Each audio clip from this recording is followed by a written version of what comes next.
असली कहानियां लिखी कैसे जाती हैं? क्या उपन्यास पढ़कर दाऊद की भाई की हत्या का प्लान बनाया गया था? एक बड़ा क्राइम राइटर जब एक मशहूर लेखक बनता है तो जिंदगी कैसी होती है? ऐसी ही कई बातों पर चर्चा करने के लिए पल पॉडकास्ट के तहत यशवंत व्यास घूमते हुए पहुंचे मुंबई के एक स्टूडियो में, जहां उनकी मुलाकात हुई Black Friday, Mafia Queens of Mumbai, Dongri to Dubai जैसी ब्लॉकबस्टर किताबों के लेखक crime writer S Hussain Zaidi के साथ। 1998 में जो है मैंने दाऊद से बात की, इंटरव्यू किया था। वो एक आम इंसान की आवाज़ थी, वो एक आम इंसान का तरीका था। उसमें ना कोई दबदबा था, ना कोई ऐसा जोर, ना कोई ऐसा डीप बैरिटोन कि मैं कांपने लग जाऊं डर से कि दाऊद की आवाज़ है।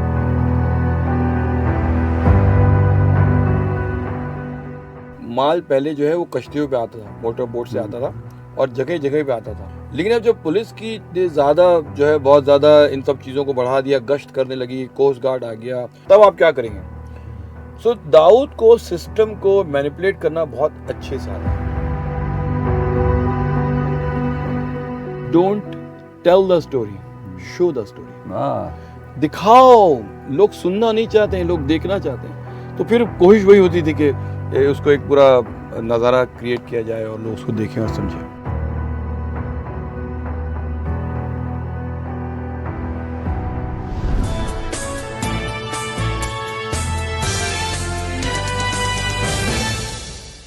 हुसैन साहब जी बड़ी मुश्किल से आप हाथ आए हैं sir, thank you very much man.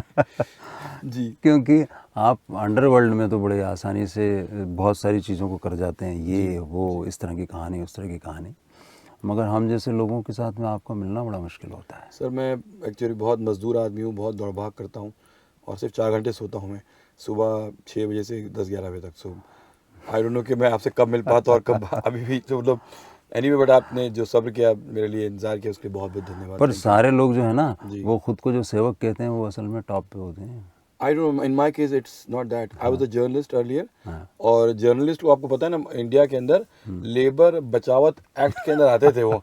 Labour मजदूर को कहते हैं, तो बस हम मजदूरी हैं तो से आज तक भी। तो आपने एशियन एज में काम किया, मुंबई मिरर में काम किया, आप क्राइम में क्यों गए रिपोर्टिंग करने के लिए? सर वो एक अजीब सा वाकया था, but it was for a very practical reason. I was working, मैं एशियन में काम कर रहा था और मैं एशियन में बहुत कुछ कर रहा था, इन द सेंस कि हम मल्टीपल बीट्स कवर कर रहे थे।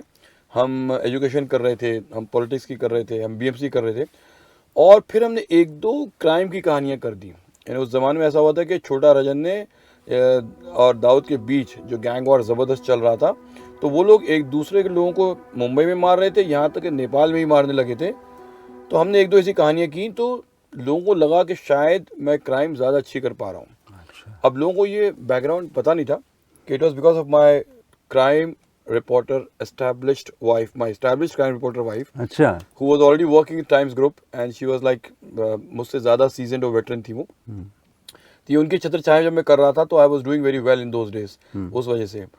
तब मुझे इंडियन एक्सप्रेस से कॉल आया उनके एडिटर का, उन्होंने कहा कि वो मुझसे मिलना चाहते हैं। तो जब उनसे मिलना, तो हमारी बात हुई, तकरीबन काफ़ी तक बात कर रहे थे, और फिर उन्होंने कहा क्या करना चाहते हैं आप? मैंने कहा नहीं, मैं तो शायद एजुकेशन करूंगा या पॉलिटिक्स करूंगा, बीएमसी। तो उन्होंने बहुत साफ साफ कहा, देखो I have only 1 vacancy left crime reporter की, और अगर आप क्राइम रिपोर्टर कर सकते हैं तो देन ये जॉब आपके लिए ओपन है। मुझे उस ज़माने क्राइम रिपोर्टिंग अच्छी नहीं लगती थी। आई जस्ट थॉट कि शायद बहुत अच्छी फील्ड थी। You have to understand, my background is, we come from Lucknow. हम घर में भी जो हैं वो उर्दू बोलते हैं, यानी हम तो यानी वो मुझे लगा था कि मुजरिमों की दुनिया, और वो कैसे सब जो बुरे लोग, शातिर लोग जो गाली गलौज और जो गंदी सी चीज़ें करते हैं, आप देखें हमारे यहाँ भी गाली नहीं बकी, हम लोग नहीं बकते हैं। जो इसलिए ये बड़ा अजीब सा कॉन्ट्रास्ट है कि एक इंसान जो लखनऊ का होने के बाद घर में भी उर्दू बोलता हो, हमारे वालिदैन माता पिता दोनों भी लखनऊ से थे, तो वो बड़ा अजीब सा कॉन्ट्रास्ट है कि मैं जाके मुजरिमों वगैरह लिखूँ जो बहुत बदतमीज़ और अजीब होते हैं। बट यहाँ एक मजबूरी आ गई थी, I had to need to get that job.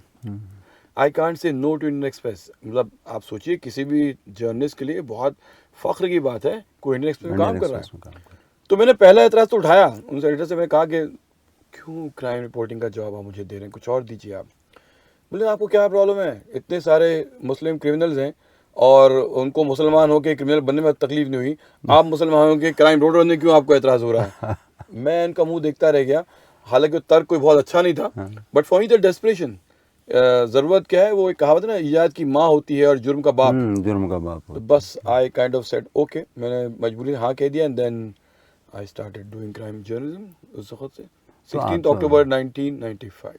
वाह, आप तो जिस तरह से बोल रहे हैं, नफीस उर्दू की जो बात होती है लखनऊ वाली, जी। लेकिन आपने पहला जो दाऊद का कॉल लिया था जी। उसमें भी तो वैसी उर्दू थी। एक्चुअली वो मेरे लिए हैरानी की बात ये थी कि वो जो इससे मैं बात कर रहा था, वेदर इट वाज दाऊद और it was someone else who was pretending to be Dawood, मुझे नहीं पता। मतलब एक्चुअली वो बहुत बाद में हुआ था। मतलब मैं 95 में जब मैंने जर्नलिज्म ज्वाइन की थी, तब 1998 में जो है मैंने दाऊद से बात की, इंटरव्यू किया था। और उस वक्त जब वो मैंने बात की, तो मैं चूँकि ऑफकोर्स कराची फ़ोन कर रहा हूँ मैं, तो नेचुरली कराची वालों की उर्दू जो होती है वो लखनऊ की टक्कर की उर्दू होती है। अगर उसमें सिंधी लहजा ना आ जाए तो उनकी उर्दू भी बहुत अच्छी होती है, शफाफ उर्दू होती है। तो जब उन्होंने मतलब उससे फ़ोन पे बात की और कहा कि बताइए आपको मुझसे क्यों बात करनी थी, तो और उन्होंने बहुत अच्छे लहजे में कहा, तो मुझे लगा कि पता नहीं शायद कोई होगा उनका आदमी जो फ़ोन उठा रहा होगा, रिसीव कर रहा होगा। तो मैंने उनसे पूछ लिया कि आपका इसमें ग्रामी क्या है। तब उन्होंने जवाब देके दाऊद ने मुझसे कहा कि आपको मुझसे बात करनी थी, मैं दाऊद इब्राहिम बोल रहा हूँ। At that time I felt कि अच्छा देखिए, मेरी दाऊद की बहुत पुरानी पहचान थी नहीं, that was my first call जो दाऊद के साथ। तो मुझे ऐसा उस आवाज़ को पहचानना, या वो आवाज़ में ऐसा रोब हो या ऐसा कुछ हो जो मुझे लगे हाँ यार ये तो दाऊद होगा। It was a very ordinary voice, मतलब वो एक आम इंसान की आवाज़ थी, वो एक आम इंसान का तरीका था। उसमें ना कोई दबदबा था, ना कोई ऐसा जोर, ना कोई ऐसा डीप बैरिटोन कि मैं कांपने लग जाऊं डर से कि दाऊद की आवाज़ है। तब वो मतलब बहुत ही सहज था मेरे लिए कि मैं फिर उससे सवालात करता, because I was a journalist. As a journalist हम किसी से डरते नहीं, तो हमने सोचा कि भाई दाऊद से भी क्यों डर गया। हाँ भाई बोलो भाई, ऐसे तो वो तो हो नहीं सकता था, तो वो नहीं हुआ। ऐसा तो मतलब ना अरुण गौली के साथ हुआ जब उसे जेल में मिले, ना छोटे से बात की तब भी ऐसा नहीं हुआ। तो हमने एकदम नॉर्मल तरीके से बात की, और फिर उससे नॉर्मल चीज़ों में उससे बहुत सी बातें की। उसके इंटरव्यू के जो 2-4 पहलू मुझे बहुत पसंद जो आए थे, कि ही वॉज डिफेंडिंग के भाई देखो आपकी गवर्नमेंट का मसला ये है, वो हर चीज़ मुझ पर ब्लेम कर देते हैं, लेकिन उनके पास एविडेंस होता नहीं है। फॉर एग्जांपल, अब आपको पता होगा कि 93 ब्लास्ट करने दाऊद का मानना है कि उसने वो ब्लास्ट नहीं किया, ये उसका दावा है, हमें नहीं पता। सीबीआई और मुंबई पुलिस दोनों ने कुल मिला के 3 स्टेटमेंट जो है उसके अंदर लिखे हैं, और वो 3 स्टेटमेंट के अंदर उन्होंने दाऊद को उसका मेन जो है अपराधी और दोषी बताया, अक्यूज नंबर 1। इसीलिए दाऊद ने कहा था कि वो आके बॉम्बे में इस मुकदमे को फेस करने के लिए तैयार है, अगर उसको हाउस अरेस्ट में रखा जाए, जेल में ना रखा जाए। एनीवे, तो मैं जो आपको उसका एक कोटेबल कोट आपको सुनाना चाह रहा था। तो मैंने बातचीत के दौरान जब मैंने कहा कि भाई आपने कुछ तो कुछ किया होगा, there is no smoke without fire, आप जो है वो ऐसे ही कोई आपको क्यों इल्ज़ाम दे देगा। वो कह देखिए, अगर मैं 1947 में मौजूद होता, 1947 में अगर मैं होता, तो शायद पार्टीशन का ब्लेम भी मुझ पे ही आता था, क्योंकि आपके पास नंबर 1 विलन है नहीं आपके देश में, इसलिए जो चीज़ किया दाऊद ने किया। तो वो जो उन्होंने एक विलन क्रिएट कर रखा है और हर चीज़ पे ब्लेम करते रहते हैं, बस वही इनका हिसाब है। तो I don't know how much of this is true, लेकिन तो दाऊद विलन इस तरह से बना कैसे? क्योंकि आपने एक बहुत छोटे इंसिडेंट का जिक्र किया था, मिठाई के डब्बे में गोल्ड बिस्किट किस तरह से वो स्वीपर को उन्होंने नए सिरे से बनाया, वो किस्सा क्या था? ठीक, वो तो उसकी बहुत बात का हिस्सा है। अच्छा, सी यू हैव टू अंडरस्टैंड कि दाऊद जो है ना सिस्टम का क्रिएशन है। मतलब दाऊद ने, जैसे आज हमारे कॉर्पोरेट वर्ल्ड में एक आदमी जब ज्वाइन करता है एक ट्रेनिंग लेवल पे, तो वो शायद ये एस्पायर करता होगा कि मैं इस कंपनी का वीपी बनूंगा, या मैं इस कंपनी का प्रेसिडेंट बनूंगा, या जो भी बनूंगा। दाऊद जब अपनी टीनेज में क्राइम में आया था, तो कोई एस्पिरेशन लेके नहीं आया था कि मैं एक दिन ऐसे करूंगा, इस देश पे, इस शहर पे रूल करूंगा, ऐसा कुछ नहीं था। मैंने वाकया अपनी इस किताब में लिखा है कि किस तरह से वो रणवीर लीखा जो है वो परेशान बैठे थे डुंगरी पुलिस स्टेशन में, और उस वक्त जो एक क्राइम जर्नलिस्ट है इकबाल नातिक, जिनकी बहुत ही क्रूरता से हत्या कर दी गई थी, उन्होंने शोले का एग्जाम्पल दिया। यानी देखिए, आज ही नहीं, लोग फिल्मों से आज भी क्राइम नहीं सीखते। मैं वही कह रहा हूँ, हाँ, अभी कहने वाला था। जी, उस जमाने में लोग जो है वो फिल्मों से इंस्पिरेशन लेते थे। तो वो इकबाल ने जो है रणवीर लीखा से कहा कि आप जो है इस इब्राहिम भाई के बच्चों को, यानी जो इब्राहिम कास्कर, हेड कांस्टेबल इब्राहिम कास्कर जो थे, उनके लड़कों को क्यों नहीं इस्तेमाल करते आप पठानों की इस बढ़ती हुई जुर्म को और अपराध की वारदातों को। रणवीर लीखा को ये कॉन्सेप्ट उस वक्त समझ में नहीं आया था, लेकिन जब उन्होंने एक बार बाइकला के कहीं एक सिग्नल के पास उन्होंने देखा था कि एक दुबला पतला सा लड़का किसी को बहुत पीट रहा है, और जब उन्होंने उस लड़के को गिरबान से पकड़ा और उसने कहा कि साहब हाथ मत डालो, मैं भी डिपार्टमेंट वाले का लड़का हूँ। देखिए पुलिस के बच्चे जो होते हैं ना, वो कोई सी भी मतलब कौम के बच्चे हों, उनको बड़ा फख्र होता है कि डिपार्टमेंट वाले का बच्चा हूँ, और वो आमतौर से वर्दी को देख के बोलते था कि वो आदमी नरम पड़ जाए। तो इंस्पेक्टर लिखा ने पूछा कौन भाई, कौन किसके डिपार्टमेंट के, कौन? तो बोला मैं हेड कांस्टेबल इब्राहिम कास्कर का बेटा हूँ। तब रणवीर ने कहा चल आजा मेरे साथ काम करेगा, और अपने साथ वो मैंने वाकया लिखा है, आप लोग जो पढ़ना चाहें, वो जो अपनी गाड़ी में ले गए। ये आपको पता है, मुझसे कुछ लोगों ने बयान किया कि दाऊद स्लोली डेवलप नहीं हुआ, बल्कि ये उस वक्त दाऊद ने सोचा कि मैं क्यों ना इस एडवर्सिटी को, यानी जो मुझे उठाया गया है, अपॉर्चुनिटी क्यों ना बना दूं। मैं पुलिस मुझे यूज़ करने की सोच रही है, मैं पुलिस को यूज़ करने की सोचूं।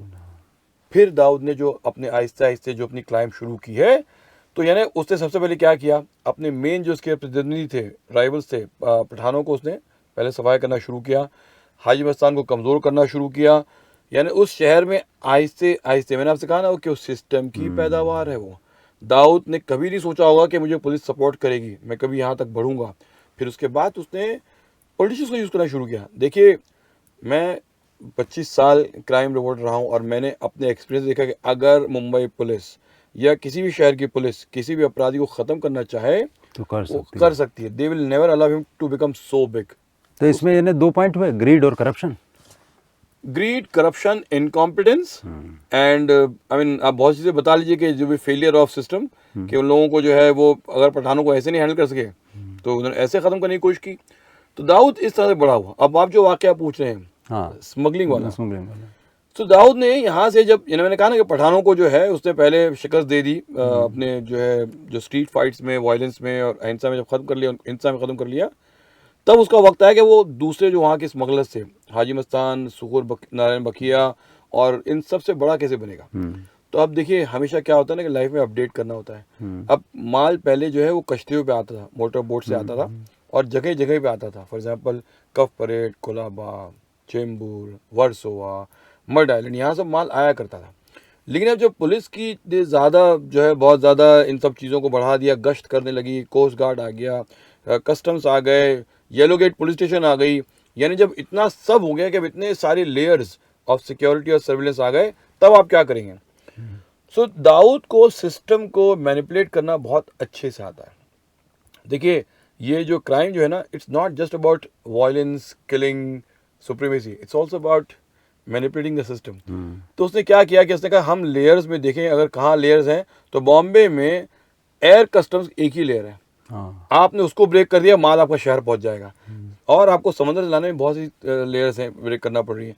तो उसने वहाँ पे कस्टम्स वालों से कहा कि देखो ये माल इस सीट के नीचे एक बैग छोड़ दिया जाएगा, जो एयरलाइन का स्टाफ होगा वो उस माल को ला के कचरे के डब्बे में डाल देगा, और उस कचरे के डब्बे से मेरा जो यहाँ काम करता है एयरपोर्ट के अंदर जो लोग होते हैं, लोडर्स होते हैं, जो लोग होते हैं, वो उठा के बाहर ले जाएंगे, ख़त्म। अब यानी आप देखिए कि इस डब्बे के अंदर जो माल आसानी से चला गया, वो सिर्फ कस्टम्स वालों को ये करना था कि उस स्टाफ, एयरलाइन स्टाफ को ना टच करें, ख़त्म। वो एयरलाइन का जो कस्टम्स वाला था, फिर उसको बाद में या जो भी था उसको उन्होंने अपनी एक शेयर दे दिया, और दाऊद का उसको कहते हैं कचरा लाइन। कचरे के डब्बे पे वो माल फेंका जाता था जहां से लोडर निकाल के ले जाता था, ये कचरा पेटी लाइन थी। क्या बात है। तो अब ये इसका दूसरा पार्ट है, शूटर्स और टारगेट्स जी।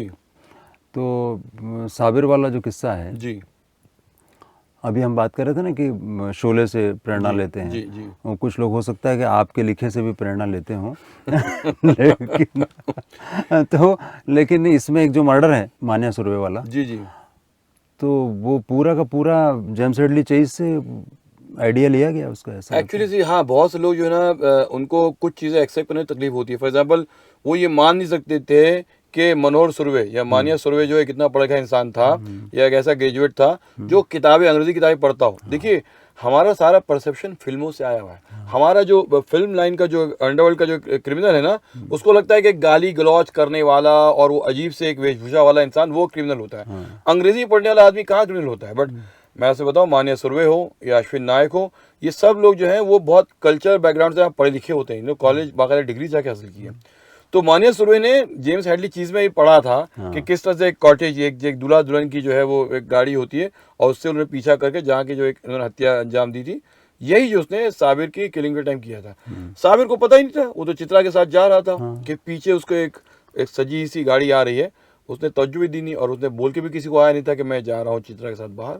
हाँ प्रभात देवी के इस पेट्रोल पंप पे उनको उन्होंने जो है सराउंड कर लिया करा साबिर को, और मान्य सरोवर ने मार दिया। इसमें एक छोटा सा खाली क्लैरिफिकेशन मैं आपके लिए करना चाहता हूँ। जी जी लोग कहते हैं इस क्राइम में मान्य सरोवर इन्वॉल्व नहीं था, ये सिर्फ पठानों ने किया था। अच्छा मेरा कहना है, अच्छा बहुत से पुलिस वालों को ऐसा मानना है, मेरा कहना है जिन लोगों को भी प्रॉब्लम है वो पूर्व मुंबई कमिश्नर एमएन सिंह साहब से इस बात का अपना प्रॉब्लम उठा सकते हैं। क्योंकि मिस्टर सिंह ने एक डिपार्टमेंट के लिए एक किताब कंपाइल करवाई थी जिसका नाम था ग्रोथ ऑफ गैंगस्टरिज्म। ये अपने डिपार्टमेंट के लिखवाया था, उन्होंने बाहर की नहीं लिखवाई थी। जिन लोगों को भी इस बात से इख्तलाफ है कि मान्या सुरवे उस मर्डर में शामिल नहीं था, हुसैन ज़ैदी ने मिस्टेक की है, आप प्लीज उस किताब को पढ़ लीजिए, रेफर कर लीजिए। मिस्टर सिंह ने उसमें मान्य सुरवे का नाम लिखा है और किताब आज भी डिपार्टमेंट लोगों के मौजूद है। I will rest my case here. जिन लोगों में उससे इख्तलाफ है वो किताब पढ़ लेंगे, उनको जवाब मिल जाएगा उसके अंदर। सबसे बढ़िया बात ये है कि पल पढ़ के कई लोग कहते हैं कि अपराधी नहीं बनते, जी ये तो सिर्फ मनोरंजन के लिए पढ़ते हैं, जी लेकिन इसके बावजूद पल पढ़ने की बार बार इच्छा होती है, ये क्राइम पढ़ने की बार बार इच्छा होती है। जी। वो क्या चीज़ है जो क्राइम को पढ़ने की इच्छा पैदा करती है? देखिए बेसिकली आई थिंक ये इंसान के अंदर एक ऐसा जानवर होता है, और वो जो जानवर जो होता है ना, अगर आपने उसकी लगाम ना लगा रखी तो वो ऐसे जुर्म करना चाहता है। फॉर एग्जांपल आपने पता ना एक ज़माने में लोगों को एंग्री यंगमैन क्यों पसंद था, एक्शन हीरो क्यों पसंद था, क्योंकि वो सिस्टम के खिलाफ खड़ा हो जाता था। तो वो लोग एक उसमें अपना जो एक्सप्रेशन पा रहे थे कि हमने सिस्टम के खिलाफ बगावत करके उसको मोड़ दिया। क्राइम में भी बहुत से लोग फेंटिसाइज करते हैं, मतलब हर कोई जो सोचता है कि करोड़ों सोना कहीं से निकाल के ले जाए, नोटों की गड्डी उसको लेके अपने घर चले जाए, किसी बहुत खूबसूरत लड़की से के साथ कुछ लम्हे गुजार ले, या मान लीजिए कि इस सिस्टम को जहाँ गवर्नमेंट पुलिस सबको जो है वो अपने सामने मोहताज कर दे, अपाहिज कर दे, ये फैंटेसीज हैं। तो वो जो है उनको पढ़ते पढ़ते लगता है कि शायद वो बन गए हैं, उसका हिस्सा बन गए, हम उसको कुछ कर सकते हैं। मतलब आज आपको जो इतना सारा क्राइम अगर आप देखें, जो टीवी पे भी देखें, उससे ये उनको करने का शौक हुआ है, करने के गए इसलिए करने लगे हैं वो लोग। अपने अंदर का जो है वो जो उनका मुजरिम है, जो जानवर है, वो उसको काबू नहीं कर पाए, तो वो लोगों ने उसको खुला छोड़ दिया। तो आपने एक जगह कहा है मुस्लिम सबसे ज़्यादा क्यों होते थे अंडरवर्ल्ड में शुरुआत में, है ना? देखिए ये एक्चुअली ना it's a question about sociology. जो सोशियोलॉजी के एक्सपर्ट्स हैं उनको ये सोचना चाहिए। माय होल प्रॉब्लम इज के मुस्लिम्स का क्राइम में आना बेसिकली एक चीज़ कह लिया जाती है माइनॉरिटी सिंड्रोम। जहाँ भी माइनॉरिटी होगी, वो माइनॉरिटी जो है अगर सोचेगी उसको हक नहीं मिल रहा है, अगर उसको दबाया जा रहा है, अगर उसको समहाउ जो है मेजॉरिटी उससे वो हक छीन के ले जा रही है और ऑन मेरिट उनके साथ सलूक नहीं किया जा रहा है, तो माइनॉरिटीज़ जो है वो खड़ी हो जाती हैं और फिर वो उसके ऊपर कुछ ना कुछ क्राइम और अपराध ज़्यादा अंजाम देने लगती हैं। ये सिर्फ यहीं की बात नहीं है, ये आपको दुनिया में आप जहाँ भी देखेंगे। तो पाकिस्तान में कौन सी माइनॉरिटी ऐसा कर रही है? पाकिस्तान में बहुत सी माइनॉरिटीज हैं। फॉर एग्जाम्पल पठान्स, आपको देखें बहुत सी ड्रग्स वर्ग्स मिल जाएंगे आपको उसके अंदर। आप उनको देखिए कि वहाँ पे वो बहुत सी चीज़ें अंजाम देते हैं। फॉर एग्जाम्पल अगर आप देखें कि अब चूंकि उन्होंने तो वहाँ पे बाकायदा मुहाजिर का इशू बन गया है, हाँ, तो मुहाजिर माफिया आपने बोला था, वहाँ का मुहाजिर माफिया वहाँ पे आया। अब वहाँ पे मुहाजिर के साथ छोड़ दिया, अब तो मतलब बाकायदा वहाँ पे सबके जो कम्युनिटीज के नाम से हो गया, मुहाजिर माफिया हो गया है, पठान माफिया है, जाट माफिया है, अब तो अलग माफियाज हो गए वहाँ पे पठान के, बिकॉज सारी सब तो मुस्लिम ही है। तो जो अपने आप उसमें फिर निकाल लेते हैं। अब वो उसके अंदर कमजोर हो जाता है तो वो आ जाता है। लेकिन ये चीज आपको यूएस में भी दिखेगी। फॉर एग्जाम्पल आपको ब्लैक्स दिखेंगे जो अक्सर क्राइम में होते हैं, यानी बाकायदा जो ब्लैक्स की क्राइम के इन्वॉल्वमेंट रेट है वो बहुत ज्यादा हाई है। और या आप देखने जाएंगे जो वहाँ पे लैटिन अमेरिका के लोग बाशिंदे हैं, तो यानी ये हर जगह है। आबिद सूरती से बात कर रहा था मैं भी परसों, उनका एक नावल है सूफी अंडरवर्ल्ड का गायब इंसान। जी। तो उसमें जो दूसरा इकबाल रूपाणी है वो उनके साथ ही पला बड़ा था और वो खुद भी उसी तरह बड़े, दोनों को समान परिस्थितियां मिली, समान तकलीफें मिली, सब कुछ मिली। तो वो तो इलस्ट्रेटर, पेंटर और ये सब बन गए और वो स्मगलर बन गया। बोले अल्लाह ने मेरे किस्मत में यही लिखा था इसलिए वही रास्ता मेरे को मिल गया, ये लाइन कहता है। ये रॉन्ग है। देखिए अपनी चीज़ों के लिए खुदा को इल्ज़ाम क्यों देना है? मतलब ये तो फिर आप हर कोई जो आज जो सारे मुजरिम हैं कि मैंने कत्ल नहीं किया, अल्लाह ने उसे कत्ल करा दिया, ये तो अपनी तकदीर को दोष ना, ये क्या इंसान की अपनी खुद की चॉइस होती है। जिन मुस्लिम्स ने ये किया है, they have always practiced their own choice, उन्होंने खुद अपनी चॉइस से किया जो ये सेम हिंदू माफिया भी वैसा ही बिल्कुल होगा उसमें नहीं। चूंकि मुस्लिम माफिया की बात कर रहे हैं, चूंकि हाँ। आप देखिए मुस्लिम बहुत अच्छे भी होते हैं। फॉर एग्जांपल ऑफिसर्स में मैं आपको ऐसे बहुत से नाम बता सकूंगा जो बहुत जियाले, बहुत जोशी, नहीं, आपके इसमें बहुत सारी तस्वीरें जो जिन्होंने आपको अवेलेबल कराई वो जी जी जी, तो मैं वही कह रहा हूँ अच्छे लोग भी हैं।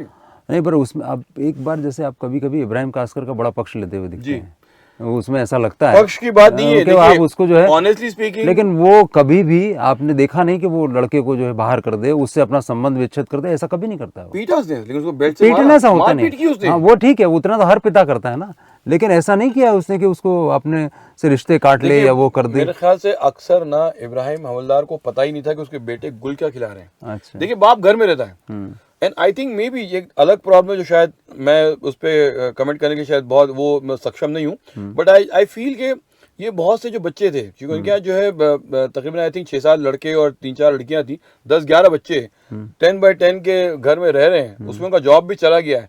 तो वो आदमी का ज्यादातर अपना फोकस स्ट्रगल और सर्वाइवल पे था। वो कहाँ देखता है कि वो दाऊद क्या कर रहा है और साबिर क्या कर रहा है, अनीस क्या कर रहा है। I don't think Ibrahim Hawaldar would have like paid attention to all those things. तो पक्ष नहीं है इन अ वे कि he was more of a helpless father. My point ये है। पर ऐसा भी लगता नहीं है उसमें कि वो हेल्पलेस फादर है, मतलब वो लगता है ठीक है, मतलब चल रहा है अभी यार घर में, लेकिन क्या करें सब। तो मतलब जो बाद में दाऊद जो गुल खिलाए, आई थिंक एक लेवल के बाद तो खैर आपको पता सारे जवान बेटे जो है वो आउट ऑफ कंट्रोल बाहर हो जाते हैं। बट जब उनको कंट्रोल करने का मौका था तब मेरे ख्याल से इब्राहिम ने नहीं किया, या उनको मालूम ही नहीं था कि क्या हो रहा है, क्या लेवल पे पहुंच गया मामला, उस लेवल पे पहुंच मालूम। लेकिन ऐसे बहुत से वारदात हैं कि जहाँ इब्राहिम ने अपने बेटों को पकड़ के पीटा, खुद पुलिस के हवाले किया उनको। जैसे वो बैंक रॉबरी के बाद में जब उसको पता चला कि मेरे बेटों ने बैंक रॉबरी अंजाम दिए, तो खुद से उठा के जाके क्राइम ब्रांच के हवाले किया। तो मतलब अपने लेवल पे जो कुछ हो सकता उसने किया। बट अच्छा, एक चीज मेरे को बताओ आप, ये जो दाऊद इब्राहिम है जी, इसने पहली सेकुलर गैंग बनाई थी मुझे लगता है। ऐसा मेरे ख्याल से सेकुलर गैंग तो खैर मतलब ये कि आप बार बार मानते हैं ना कि भाई ये पठान तो इस गैंग से उसमें चले जाएंगे, क्योंकि एक ही तो धर्म है, यहाँ से वहाँ गायब हो जाए। तो राजन, छोटा राजन जो आया जी, उस और जिस तरह से वो सारी भर्तियां हुई है जी, तो बड़ा सेकुलर जैसा लगता है। मुझसे खालिद पहलवान ने कहा था ये बात। हाँ। जब मैं खालिद पहलवान की बुक लिखने गया था और दुबई में उसका जब इंटरव्यू किया था, खालिद पहलवान ने कहा था कि मैं चाहता था कि जब आपको पता है ना कि दाऊद के गैंग की फॉर्मेशन जो हुई ना सिर्फ मुस्लिम लड़कों के हिसाब से हुई थी। और आपको पता है ये लोग जब हुए थे ना तब ये यंग पार्टी की पार्टी थी। और ये भी अजीब है कि एक मौलाना जियाउद्दीन बुखारी थे, उनको ईद मिलाद का जुलूस निकालना था, और वो जवान लड़कों को साथ में ईद मिलाद के जुलूस को बहुत बड़ा बनाने के लिए उनको साथ में इकट्ठा किया। ये लड़का यंग पार्टी जो है वो ईद मिलाद में थे, सब मुस्लिम लड़के थे। खालिद पहलवान दाऊद के बहुत से दोस्त थे उस जमाने में, उनको स्मगलिंग वगैरह की चीजें सिखा रहे थे। तो खालिद ने मुझसे कहा कि मैंने सोचा कि इस गैंग के अंदर हिंदू लोगों को भी होना चाहिए। अच्छा। देखिए डोंगरी में सब मुस्लिम लड़के थे, ईद मिलाद में हिंदू लड़के नहीं आते हैं, तो नेचुरली फिर गैंग का हिस्सा भी नहीं बने हैं, अब सब मुस्लिम ही लड़के हैं। तो खालिद मेरे को ये कहना है कि अगर हिंदू लड़के होंगे गैंग में तो गैंग काफी स्ट्रांग होगी। लेकिन वो अजीब थे, मतलब मैंने खालिद से पूछ लिया कि वाह हिंदू लड़के, मतलब धार्मिक तौर पे क्यों ला रहे हो? आप ला रहे हो तो मतलब कुछ और सोच के साथ। वो कह रहे मेरा ऐसा मानना है कि अगर उनको हिंदू लड़के गैंग में होंगे तो वो दाऊद से दगा नहीं करेंगे, सिर्फ मुस्लिम होंगे तो दगा कर भी लेंगे। ये उन्होंने मुझसे कहा। I am no one to comment on लोगों का रिलीजन एंड लोगों को इससे कोई मतलब नहीं है, बट उन्होंने ऐसा कहा। फिर उसके बाद मैं खुद जानबूझ के हिंदू लड़कों को गैंग में शामिल करना शुरू किया। So well, अगर आप सेक्युलर जो नाम यूज कर रहे हैं, मैं इसलिए कह रहा हूँ कि इस तरीके से मतलब अगर आप जी तो फिर दाऊद में बहुत से हिंदूज आ गए। हाँ, इसका मतलब तो उसमें तो बहुत सारे आ गए। मैं यही मानता हूँ कि गैंग का कभी कम्युनल डिवीजन हुआ नहीं। छोटा राजन ने जो अपने आप में एक बोगी जो प्रोड्यूस की थी, बस एक देशभक्त का वो करने का, एक देशभक्त गैंग होता है और एक देशद्रोही गैंग होता है। असल में तो गैंग है सर। देखिए जो भी कानून तोड़ता है ना वो देशभक्ति का दावा नहीं कर सकता। वो मुजरिम कभी नहीं हो सकता मैं देशभक्त हूँ। यानी आपको जैसे आपने जो लोग कहते हैं गैंग वाले, शायद मैंने मिस्टेक की बोलने में, मुजरिम जो होता है ना वो ये नहीं कह सकता मैं कानून का पालक हूँ, कानून का वो नहीं कर सकता। ऐसे जो मुस्लिम जो है वो शराब पीता है वो कभी मोमिन नहीं कह सकता। वो शराबी, अल्लाह ने शराब पीने मना किया, सूद लेने मना किया, आप लेने नहीं, मैं तो अल्लाह का बहुत अच्छा बंदा हूँ। तो अच्छा बंदा हुआ कहाँ से? बस नहीं हुआ। तो सिमिलर यही बात देशभक्त लोग जो होते हैं, हम तो भाई देखो हिंदू लोग देशभक्त हैं और वो दाऊद की गैंग के लोग देशद्रोही हैं। I am not speaking for anyone, but I thought कि ये खाली एक बोगी है। बोगी है ना जी। तो एक राजन और था, बड़ा राजन जी, वो टाइपिस्ट चोर का मसला क्या था? वो टाइपराइटर चोर। टाइपराइटर चोर एक्चुअली वो मेरी अगली स्टोरी इसी के बारे में थी। अच्छा। आपने इसको खैर तो जो बड़ा राजन जो है वो बेसिकली एक छोटा सा आदमी था एंड ये कि he was a south Indian, he was a typist. और आपको पता है कि साउथ इंडिया के लोग बड़े लिखे होते हैं और इसके ऑफिस के एडमिनिस्ट्रेशन वर्क में इन्वॉल्व करते हैं। इसको प्रेम हो गया अपनी गर्लफ्रेंड से, तो ये क्या करता, तो इसने जो है वो उसको गिफ्ट देना हो या उसको बाहर लेके जाना हो, और उसके जो है पैसे उतने नहीं हो रहे थे, जो है आपको तो हर जमाने में लोगों की गरीबी और लोगों का स्ट्रगल होता था। तो उसने सोचा कि ये वाला जो है ले आके मैं जाके बेच दूं टाइपराइटर, और इससे जो पैसे आ जाए मुझे 500-600 जो भी आ जाएंगे वो पैसे अपनी गर्लफ्रेंड को मैं गिफ्ट दे दूंगा। अच्छा। एक बार दिया, कामयाब हो गया, तो उसको लगा कि हर बार जो है उसको अपनी टाइपराइटर चुरा कर बेचना आसान। तो इस तरह से कई जब चुरा लिए तो टाइपराइटर चोर के नाम से मशहूर हो गया। ये अलग बात है कि बाद में वो जो है छोटा का मेंटोर बन गया और गैंग के अंदर एक बहुत बड़ी बन गया, हस्ती बन गया, but he began as a typewriter चोर। ये जो बाद में जे डे का मर्डर हुआ था, जी, तो जे डे साहब से तो आप परिचित थे? ज्योतिर्मय नेपिन कुमार डे। जी। ज्योति मेरा शागिर्द था, I taught him crime journalism. So आपको पता है हमारी मुलाकात हुई थी 1996 की बिगनिंग में। He was covering environment and red light area, जो है वो जो भी उसको उस जमाने पर्यावरण बहुत पसंद था, तो वो इस तरह से डिफॉरेस्टेशन और इसी चीज़ों पे रिपोर्टिंग कर रहा था।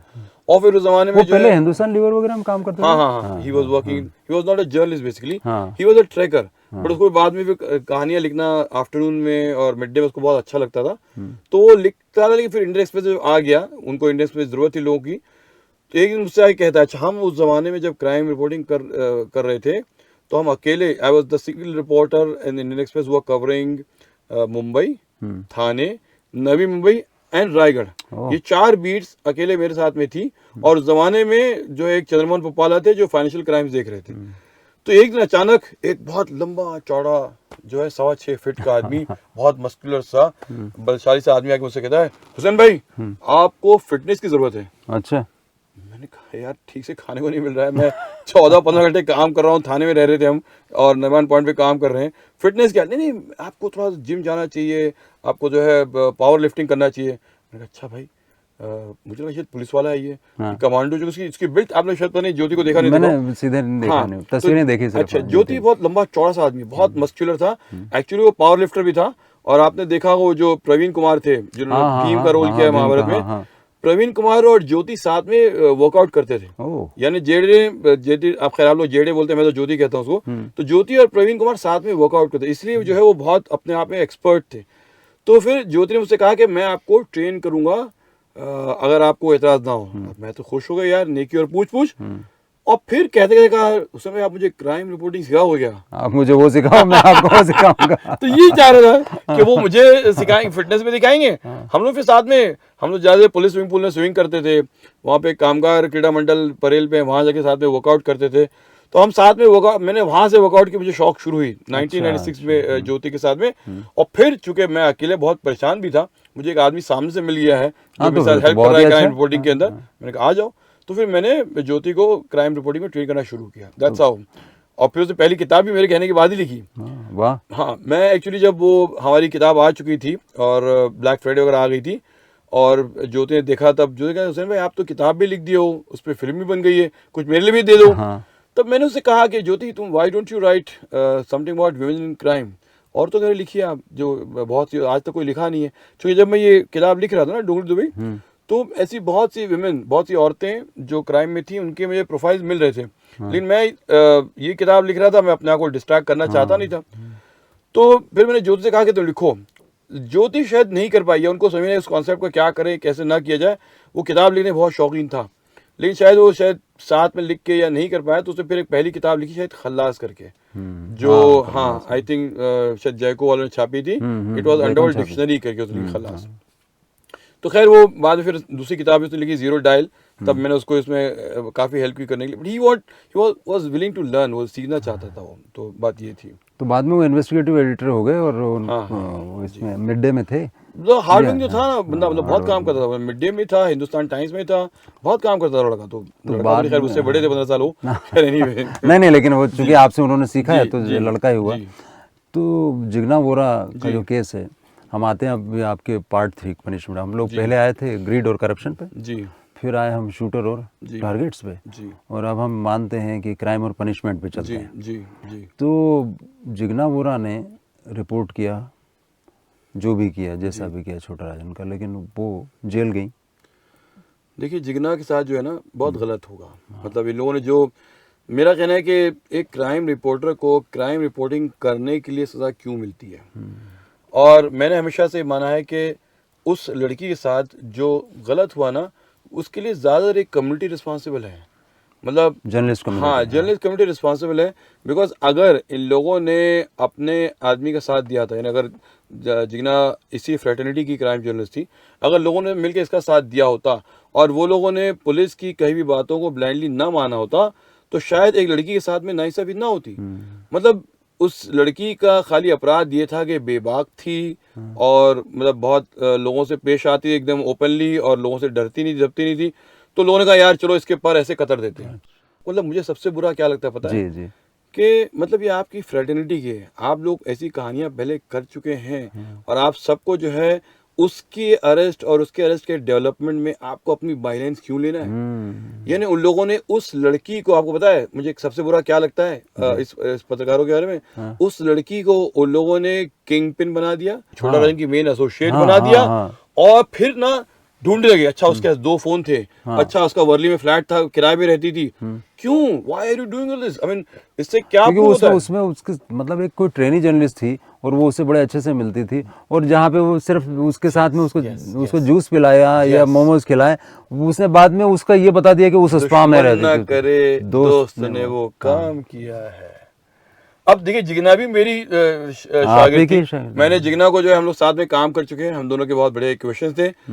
आपको पता है मतलब इस कम्युनिटी ने, क्राइम कम्युनिटी ने क्या क्या किया, इनको कुछ ना कुछ चाहिए होता है ना, मसाला चाहिए होता है। तो उन्होंने जिग्ना और ज्योति को आपस में खड़ा कर दिया कि ये दोनों की एक दूसरे राइवलरी थी। और यानी इतनी बेवकूफाना बातें कि एक रिपोर्ट में लिख दिया कि जिग्ना तो ज्योति प्रेग्नेंट थी ज्योति के बच्चे से, और तब उसने ज्योति ने इनकार कर दिया उस बच्चे को अपनाने से। तो जिग्ना ने सोचा उस बच्चे को, सॉरी ज्योति को ज्योति का मर्डर करवा दे। भाई कितनी फजूल बात है, आप थोड़ा सोचिए तो सही क्या कर रहे हैं आप। आपकी कहानियां कितनी इर्रेस्पॉन्सिबल हैं। बाद में इनका कुछ नहीं हुआ, जर्नलिस्टों का तो कुछ नहीं सर, कुछ नहीं हुआ सर। मतलब कहाँ होता है, किसी का नहीं होता। मतलब वो अलग हो सकता है कि शायद उनको अलग से खुदा की लाठी में आवाज नहीं होती है, वो कोई तकलीफ पहुंच गई हो, लेकिन मुझे ऐसा लगा they all at least owe an apology to this girl कि हमने आपके ऐसा लिखा था और हम उसके बारे में बहुत माजरत चाहते हैं। एनीवे मतलब बहुत बुरा चैप्टर था, और मुझे इस बात का बहुत दुख हुआ कि जो इस क्राइम रिपोर्टर्स की फ्रेटर्निटी उस लड़की के साथ में किया। बिकॉज आप सोचिए आप लोग क्या कर रहे हैं मालूम है, जे को यानी ज्योति को सपोर्ट करके जिग्ना को एक्सपोज नहीं कर रहे हैं दोनों। हाँ, वो लोग ज्योति का भी कैरेक्टर असैसिनेशन कर रहे हैं। बिल्कुल, उसका भी कैरेक्टर कि वो उसने उसको जिग्ना को प्रेग्नेंट बना दिया था। और मतलब क्या क्या मैं आप इतनी फालतू बातें लिखी गई कि मैंने मतलब अब तो मैं क्या दिल खट्टा हो गया क्राइम रिपोर्टिंग से और तमाम। तो जिग्ना ने भी छोड़ दिया। वो क्या करती बेचारी, मतलब एक बार जेल जाने के आने के बाद वो कहती है आजकल तो कि मैं तो अखबार भी नहीं पढ़ती। कोई नहीं पढ़ता, मैं भी नहीं पढ़ता। It's not worth reading anymore actually. मतलब हमको समझ में आ गया उसकी सत्यता कितनी, हमको समझ में आ गया ना, तो हमने अंदर से देख लिया उसको। हाँ, ये ठीक कहा आपने। तो आप हमेशा ये सोचते रहे थे कि क्राइम में कुछ अच्छे काम करेंगे, आपको कोई धमकी वमकी नहीं मिली? अरे बहुत सी मिली सर। हाँ, क्योंकि आप तो बड़े भले आदमी इस तरह से हैं कि मजे से भला चंगा आदमी घूम रहा है, कोई हाथ ही नहीं लगा सकता। देखिए सर, वो हमने कहा कि हम जिस बैकग्राउंड से आए थे, बहुत ही धार्मिक बैकग्राउंड था हमारा। जब तक अगर खुदा नहीं चाहे तो कोई उसको बाल जाको रखे, साइयां मार सके ना कोई, बाल ना बाका करी सके जो जग बेरी होए। सो हमने ऐसे बहुत से वाकयात देखे हैं कि लाइफ में तो बहुत से लोग जो है इनके साथ कुछ होना था नहीं हुआ, और जिनका कुछ नहीं था बैठे मर गए वो लोग, तो क्या था। तो धमकियां आई, लोगों ने चाहा भी, लेकिन खुदा का कोई बड़ी अच्छी खासी धमकी आई जिससे आप निपटे कभी एक आध बार? निपटे मतलब मुझे 1-2 बार के वाकयात याद हैं जो मुझे बहुत फनी से लगते हैं। किसी ने मुझे मिड डे में, जब मैं था असिस्टेंट एडिटर करके काम कर रहा था मैं, तो मुझे एक बार एक धमकी आई थी। और देखिए लोगों ने क्या ना, मुझे मारने वाली धमकी दी नहीं कि जान से मार देंगे, खत्म कर देंगे, ऐसा कुछ नहीं बोलते थे, क्योंकि उनको लगता था कि ये आदमी पागल है। पागल आदमी मौत से डरेगा नहीं, तो उसको लोगों ने सोचा कि इसको जान की धमकी नहीं देते। उस आदमी कॉल करके कहता देखो तुम जो कुछ कर रहे हो वो रुक जाओ। सी प्रॉब्लम क्या, हमने ब्लैक फ्राइडे लिखने के बाद में लोगों को प्रॉब्लम ये हो गई थी, लगता है मैं कौम का गद्दार हूँ, मैंने इनसाइड बातें जो है वो लिख दी हैं, क्योंकि अगर आप ब्लैक फ्राइडे पढ़िए तो जो अक्सर अक्यूज थे, जब मैं उनसे जाके मिला करता था टाटा कोर्ट में, तो उनसे बहुत सी बातें किया करते थे, तो फिर मैं उनके नाम लिए बगैर लेकिन लिख देता था। तो those were facts which were like उन अक्यूज से मैंने सुन के लिखा था, तो उनको लगता था मैंने कौम के साथ गद्दारी की है। तो someone called me and said के हमको पता है कि तुम ये सब गद्दारी है, सब हरकतें कर रहे हो, और अगर तुम नहीं रुके तो हमको पता है कि तुम्हारा बच्चा स्कूल में है। देखिए ये वाला जो होता है बड़ा खतरनाक होता है, बड़ा नाजुक सा होता है कि जो आदमी अपनी जान से तो न डरेगा, लेकिन अब वो अपने बच्चे के बारे में क्या करें। लेकिन देखिए मसला ये है ना कि अब मैं अगर डर जाऊंगा तो लोगों को पता चलेगा यार ये अपने बच्चों के बहुत डरता है। तो बावजूद के मेरा दिल थोड़ा धड़क गया था उसकी इस धमकी को सुन के, लेकिन मैंने कहा देखिए शायद आपको पूरी बात नहीं पता है, आप लिख लीजिए, नोट कर लीजिए। उस बच्चे का नाम अली है, वो सरस्वती विद्यालय में है, क्लास 2C में है। अच्छा। अब इतना सा अगर मैं बता दूं कि वो क्लास 2C में है, सरस्वती विद्यालय में है, उसके बाद क्या सोचेगा आदमी? मतलब अब और डिटेल दे रहा है तो दीजिए भाई जान चल कर ले, क्योंकि जो खुदा ने मुझे बचा रखा है वो खुदा मेरे बच्चे को बचा के रखेगा। तुम थोड़ी खुदा हो जो तुम यार जो चाहो कर लोगे। तो मतलब उसके बाद फिर उन्होंने मुझे किसी ने मारने वाने की धमकी नहीं दी। एक बार मैंने कुछ लोगों को पीछे करते देखा था, लोग मेरा पीछा कर रहे थे और मुझे लगा था ये वाकई मुझ पे हमला कर देंगे। तो उस जमाने में आपको पता है ज्योति ने मेरे अंदर फिटनेस का कीड़ा पैदा कर दिया था। अच्छा। तो मैं एक बैग लेके घूमता था जिसमें मेरी जो है वो जॉगिंग की शॉर्ट और एक स्वेट शर्ट और वो हेड बैंड और वो सब होता था, और स्पोर्ट्स शू रहते थे। तो वो साथ में पड़ा था एक बड़ा सा बैग पीछे रहता है, जो आपने देखा हो लोगों रक्सैक होता है लोगों के पास। तो जब मैंने देखा कि वो मेरा पीछा कर रहा है तो मैं सोचा क्या करूं, मुझे कुछ समझ में आया नहीं, बट मुझे एक हजाम की दुकान दिख गई। मैंने अंदर कहा कि मैंने कहा तुम्हारा टॉयलेट यूज़ कर सकता हूँ, ये 50 रुपये ले लो। तो उसने कहा अच्छा ले लो भाई, 50 रुपये टॉयलेट यूज़ करने के दे रहा है, क्या प्रॉब्लम है? खैर रख लिया उसने। मैं अंदर गया और मैंने जाके जो पहने थे कपड़े उतार लिए, जिम के कपड़े पहन लिए मैंने। वो शॉर्ट पहनी ब्लैक सी, और वो जो ब्लैक टी शर्ट थी, वो जो बंडाना था वो मैंने लगा लिया, स्पोर्ट्स शू पहन लिया, वो जो कपड़े पहना था वो मैंने रक्सैक में डाल दिए और रक्सैक पीछे डाल दिया। तो हिंदी फिल्मों का स्टाइल हो गया सर, वो जान बचाना था। मुझे सोचा नहीं कौन सा स्टाइल है। मुझे लगा कि ये आदमी एक ब्लू शर्ट वाले ब्लैक पैंट वाले आदमी को ढूंढ रहा होगा, और मैं जो हूँ इसके बाद एक चड्डी और ये पहना हूँ, ऐसा तो उनको लगा वो अलग आदमी निकल के चला जा रहा है। बस ऐसे होके निकल गया। फिर मुझे अपने पीछे वो महसूस नहीं हुआ किसी करता हो, तो जान मेरी बच गई उस वक्त से। ऐसा हुआ। तो आप जो है हमारे ये जो क्राइम रिपोर्टर्स हैं, इनका कोई इंश्योरेंस स्पेशल होता है? सर ये अगर जॉब ठीक से करें, बहादुरी से करें, किसी की तरफ एफिलिएट ना हो जाए और अनबायस्ड रहें, तो सबसे बड़ा इंश्योरेंस की ईमानदारी है, बस और कुछ नहीं है। बने देखिए जर्नलिस्ट, उनको पता था कि ये उनका जॉब है और अपने जॉब के जॉब हैजर्ड्स होते हैं, ये वो है। आदमी जब फायर ब्रिगेड में ज्वाइन करता है उसको पता है जल के मर सकता है, तो वो जान सब अपने आप को एहतियात से रखेगा, बस यही बात है। तो ऐसी क्राइम जर्नलिस्ट की बात है। अगली फिल्म कौन सी लिखी जा रही है और अगली किताब कौन सी लिखी जा रही है?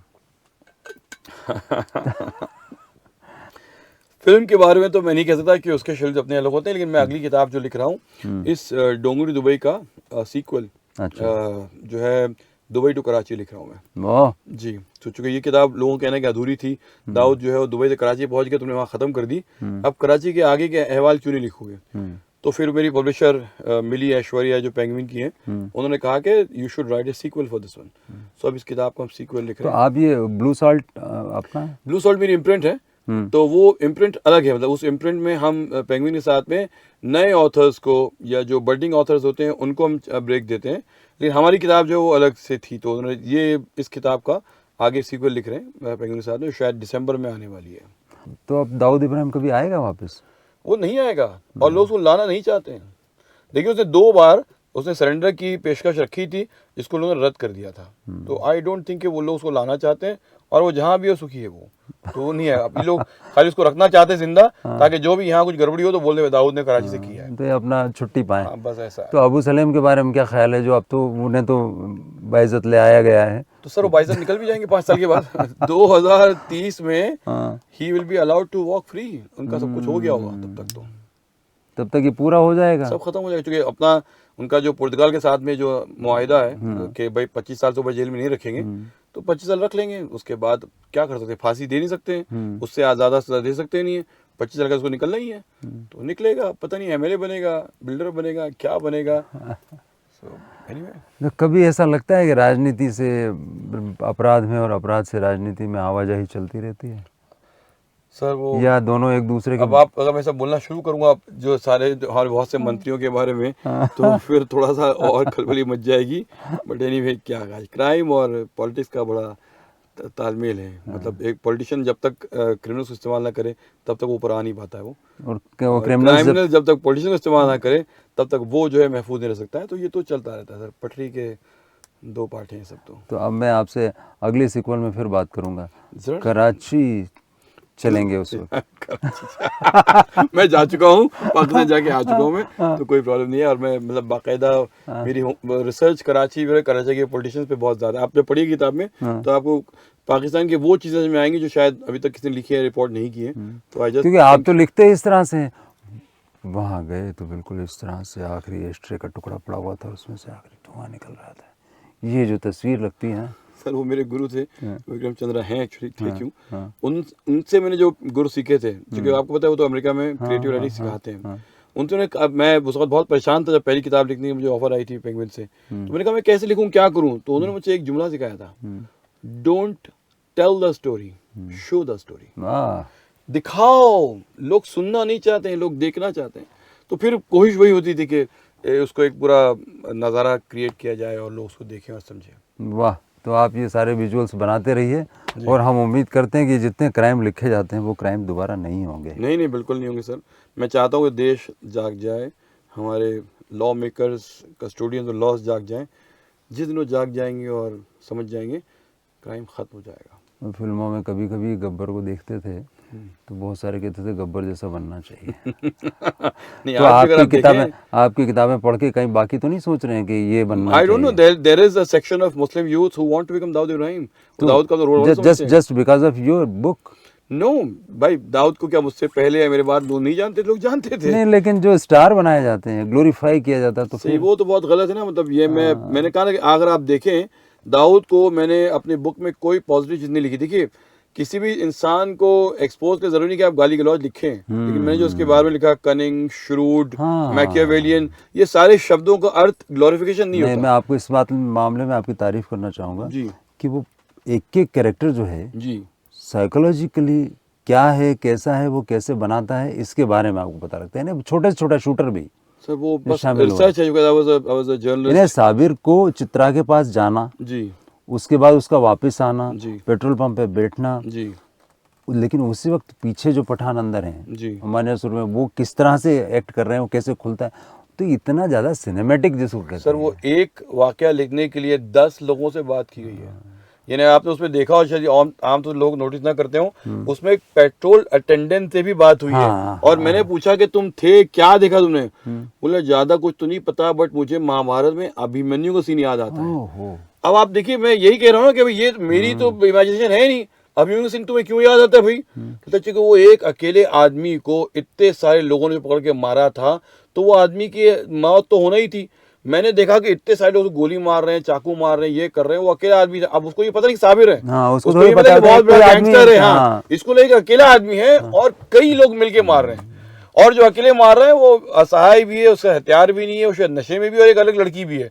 तो बस उसको अभिमन्यु, तो अब ये मैं कहा 10 जब उस पर इंटरव्यू होंगे तो नेचुरली अब फिर वो मटेरियल आएगा उस तरह से। ऐसा होता है। तो कहानी इस तरह से लिखी जाती है। अंडरवर्ल्ड अब तो नहीं है ना सर? है, कौन सा है सर? वो थोड़ा सा उसकी शक्ल बदल गई, नेक्स्ट लेवल पे चला गया वो। अच्छा, अब क्या है? अब वो हिंसावादी नहीं रहा, वो खून खराबा कम करता है। अच्छा, अब वो पैसे बनाता है अलग तरह से। अब वो रियल एस्टेट में बनाएगा, शेयर से बनाएगा, आईपीएल से बनाएगा, अलग अलग बनाएगा। अंडरवर्ल्ड रहेगा। जी हाँ सर, चोर चोरी से ना जाए, हाँ, चोर चोरी से जाए, हेरा फेरी से ना जाए, हेरा फेरी से ना जाए, बस ये।